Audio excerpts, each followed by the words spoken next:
Disclaimer. This story contains mature themes intended for adult viewers. Viewer discretion is advised. The door was slightly ajar when I arrived, a sliver of warm light spilling into the hallway. She was already there, leaning casually against the kitchen counter, her coffee untouched, eyes fixed somewhere between me and the window. I stopped, noticing the way her fingers traced the rim of her mug absent-mindedly, the faint crease at the corner of her mouth that hinted at amusement, or something else. "Perfect timing," she said, her voice low, almost a whisper, carrying a weight I couldn't place. It wasn't just the words. It was the way she said them. The tilt of her head, the slow blink of her eyes, the tiny, deliberate pause before she smiled. A smile that held something unsaid, something that made my chest tighten without warning.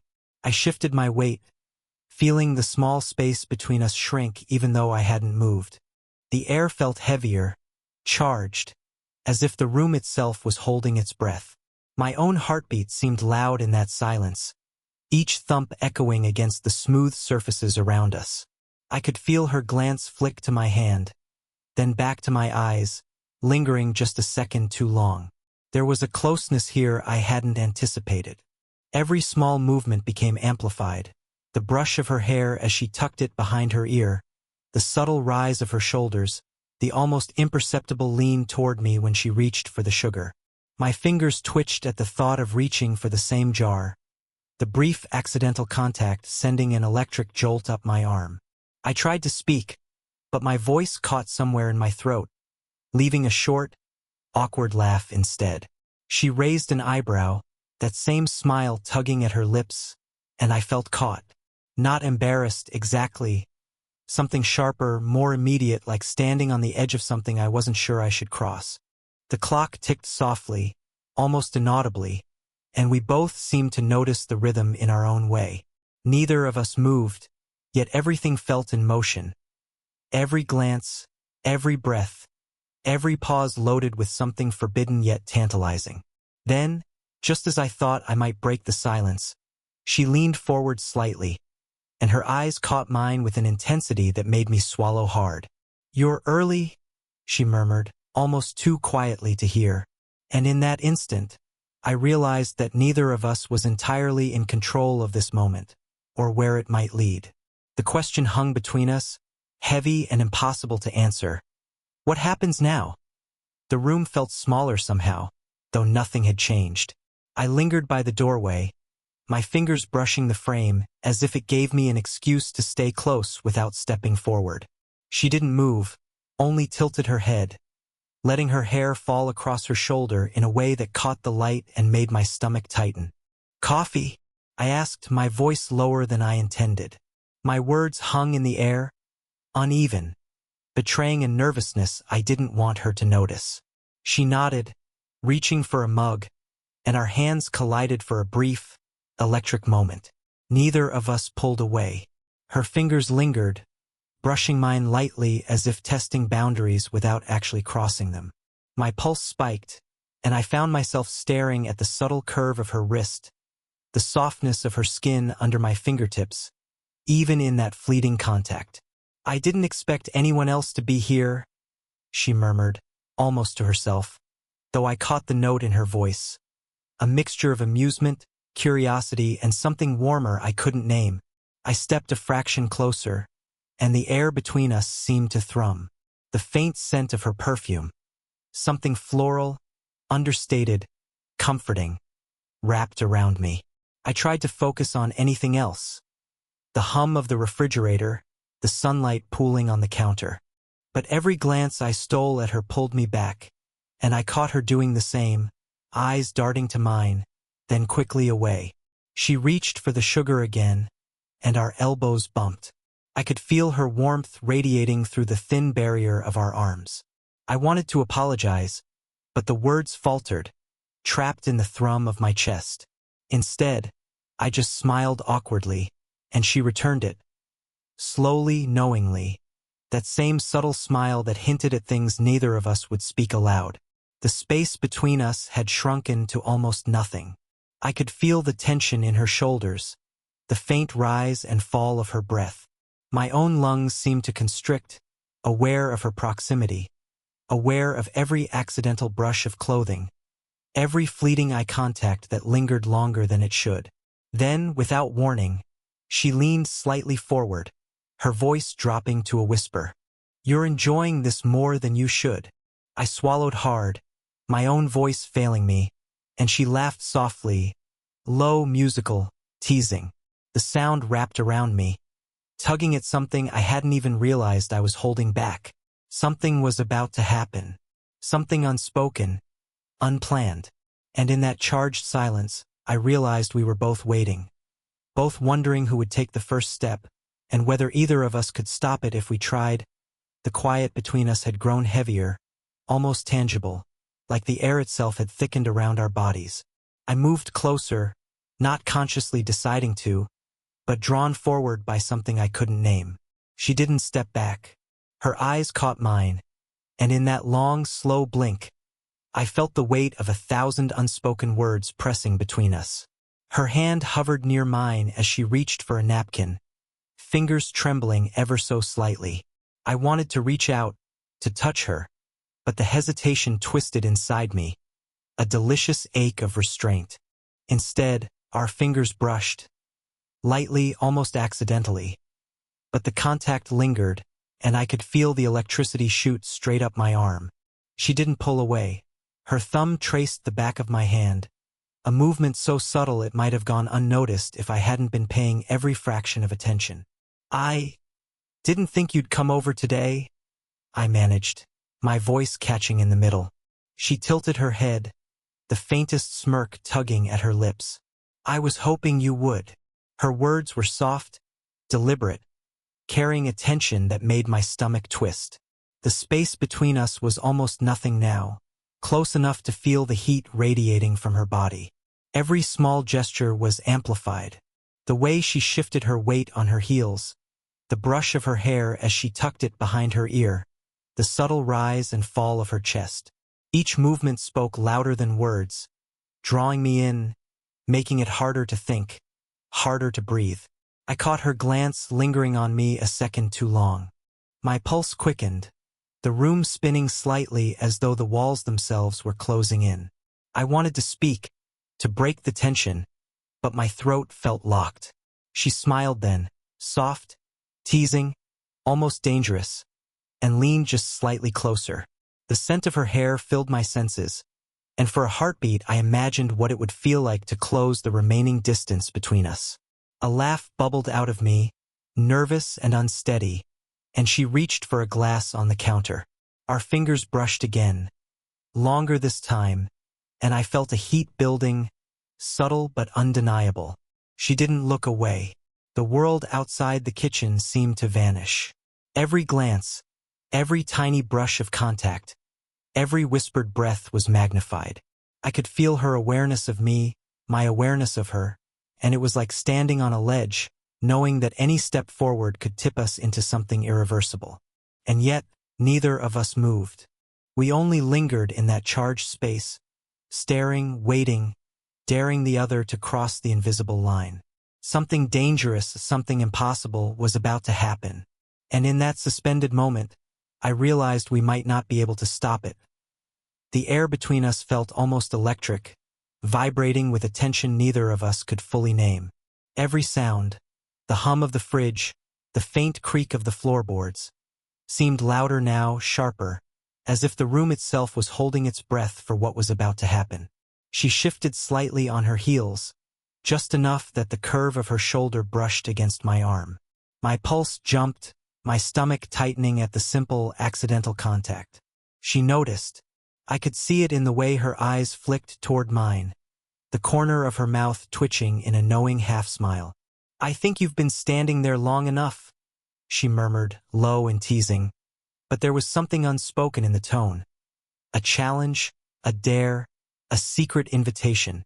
I stepped a fraction closer, and the small space between us seemed to shrink with every heartbeat. Her fingers brushed against mine again, lighter than air, but I could feel the electricity crackling through that slight touch. She didn't pull away. Her gaze held mine, unwavering, daring me to close the final distance. I swallowed, aware of the heat pooling in my chest, of the way her presence seemed to anchor me and unravel me at the same time. Every microgesture was amplified. The tilt of her head, the soft rise and fall of her shoulders, the faint brush of her hair against her neck. She laughed softly, a low, teasing sound, and leaned just a little closer. The faint scent of her perfume wrapped around me, warm and intoxicating. My hands twitched, wanting to reach out, to touch her, to close the gap. I caught her glancing at my lips for just a second, and my breath hitched. We were suspended in that moment, each of us aware of the heat between us, each of us testing boundaries we weren't sure we could respect. The room felt smaller, tighter, and somehow more intimate. Then she shifted again, stepping closer in a way that left only inches between us. The tension in the room surged like a tide about to break. Our eyes locked, breaths mingling in the invisible space, and the world outside the kitchen ceased to exist. And just as I felt I might finally reach for her, just as the air seemed thick enough to taste, she tilted her head and whispered, almost inaudibly, "Are you sure you can handle this?" I didn't answer, couldn't, but the answer was already written in the heat in my chest, in the ache in my hands, in the impossible pull toward her. Something was about to ignite, and neither of us could stop it. Just as the air between us reached a simmering edge, the sudden ping of a phone shattered the fragile spell.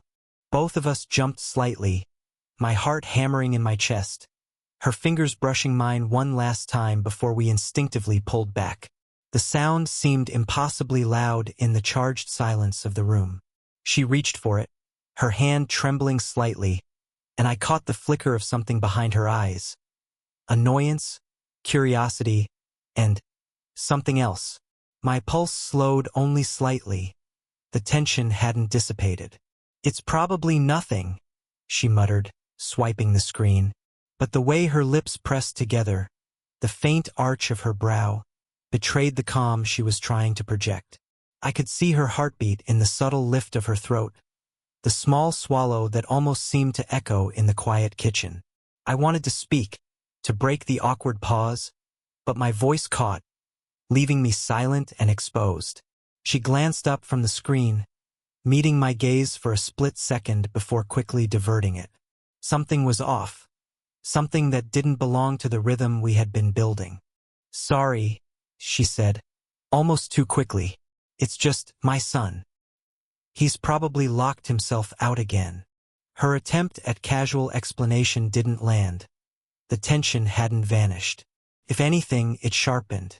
I could feel it crawling along my skin, making my palms sweat, making me hyper-aware of every inch of proximity between us. I stepped closer instinctively, despite the interruption, drawn by that impossible gravity between us. She didn't step back.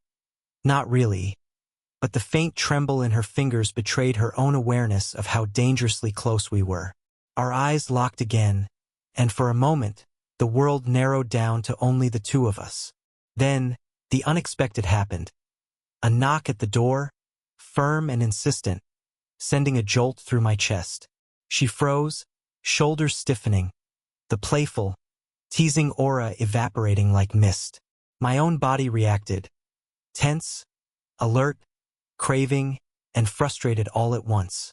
"Just stay here a second," she whispered. Her tone clipped but betraying a nervous edge she didn't bother hiding. Her hand brushed past mine again, accidental or not, sending another pulse of electricity up my arm. I watched as she moved toward the door, every step measured, yet somehow magnetic. The energy between us hadn't broken. It had only shifted, sharpened, like a blade poised at the edge. My breath came faster, heavier, my fingers twitching, aching for contact that couldn't happen. The knock repeated, louder this time. She paused, glancing back at me with eyes that were impossible to read. Warning, desire, something unspoken. The heat between us didn't dissipate. If anything, it thickened, heavier now with the intrusion. And in that moment, suspended between curiosity and restraint, I realized Neither of us could back away, not really. The pull was too strong, the danger too delicious, and the question hung there in the charged air. What happens if we don't stop? The knock at the door faded behind her retreating footsteps, leaving a charged silence in its wake. My chest heaved, each breath sharp and uneven, and I realized just how much the room, and everything between us, had changed in the past few minutes. Every accidental touch, every stolen glance, had pulled us closer, until the air itself seemed to thrum with anticipation. She turned back to me then, the faintest hesitation in her eyes, a question in the tilt of her head. I felt my stomach knot, my hands clenching at my sides, and yet I couldn't move, couldn't stop, couldn't step away. The distance between us was unbearable. Her hand brushed against the counter, fingers grazing mine almost deliberately, and the small contact ignited something I hadn't expected. I could feel it in the tightening of my chest, the way my palms grew clammy, the heat creeping up my neck. She didn't speak, didn't need to. The silence was thick with the unspoken, with everything that had been building, teasing, aching to be acknowledged. I don't know if this is a good idea, she murmured, voice low, almost breaking. Her words were careful, yet her eyes betrayed the truth she couldn't say aloud. Curiosity, longing, and something dangerously close to surrender. I stepped closer, compelled by a gravity I could no longer resist. Her breath hitched. The space between us shrank, so small that I could feel her warmth brushing against me. I reached out, just lightly, my fingers brushing a stray strand of hair from her face. Her eyes fluttered closed for a moment, and I realized the world outside the kitchen. The interruptions, the rules, the restraint had ceased to exist. Our gazes met again, fierce and raw, and the tension erupted like a spark hitting dry tinder. The unspoken desire, the teasing closeness, the moments of hesitation, all collided into a single, undeniable awareness. We were both here, completely present, on the edge of something neither of us could control. She let out a breathless laugh, nervous and delighted all at once, and my own lips twitched in response. The room seemed to shrink even further, every sound, every movement magnified. Then, just as the momentum reached its peak, she paused, eyes wide, expression shifting. A faint smile tugged at her lips, but there was a sharp edge to it, a sudden awareness that we were standing right at the precipice. She started, and then froze, leaving the words dangling in the heavy, charged air. Everything had erupted, yet nothing was resolved. The moment hung between us, trembling on the edge of impossibility, leaving one question suspended, impossible to answer. What happens now? The kitchen was quiet now, but the air still felt electric, heavy with everything left unsaid. She leaned against the counter, arms crossed loosely, yet her shoulders still carried that subtle tension, like she was holding herself back, or maybe just holding herself together. I stayed where I was, unsure whether to step closer or simply breathe and let the moment settle. She looked at me, eyes searching, and I could see it there. The mixture of relief, curiosity, and the faintest trace of something dangerous. The tension hadn't vanished. It had shifted, softened, but it was still there, coiled and waiting. I didn't expect any of this, she admitted, voice low, almost hesitant. A corner of her mouth tugged up, a small, playful smirk hiding behind a layer of nerves. I laughed softly, the sound breaking the lingering heaviness just enough to give space. Neither did I replied. My voice carried the honesty of every stolen glance, every accidental touch, every heartbeat that had quickened too fast over the past hour. For a moment, we simply stared at each other, the room filled with quiet breaths, tiny movements, the kind of closeness that doesn't need words to feel complete. I could see the way her eyes softened when they met mine, the way her fingers unconsciously brushed against the counter where mine had just been. She took a small step back, shaking her head slightly, as though trying to steady herself. We need to slow down, she said. though the warmth in her tone suggested that the pull between us was far from gone. I nodded, understanding that even restraint could be intimate, that distance didn't always mean separation. "Yeah," I whispered. "We'll figure it out together." Her lips curved into a full smile this time, a mix of relief and something that hinted at playfulness, challenge, and desire. The moment was quiet, yes, but it wasn't empty. It was charged, lingering, alive with what had happened and what could still happen. As I turned to leave, her voice stopped me with a soft, almost teasing question. "You're not going to disappear, are you?" I looked back, feeling that familiar pull, and smiled. Not a chance. And with that, I stepped back into the world, leaving the room, leaving her, but carrying the heat, the tension, and the impossibility of what we had begun. The spark between us wasn't extinguished. It was merely waiting, patient, promising that this was far from over. Even as the door closed behind me, I could feel it, her presence lingering in every corner, in every breath, in every thought. Some moments leave marks you can't erase. Some connections are impossible to forget. And this one, it was only just beginning.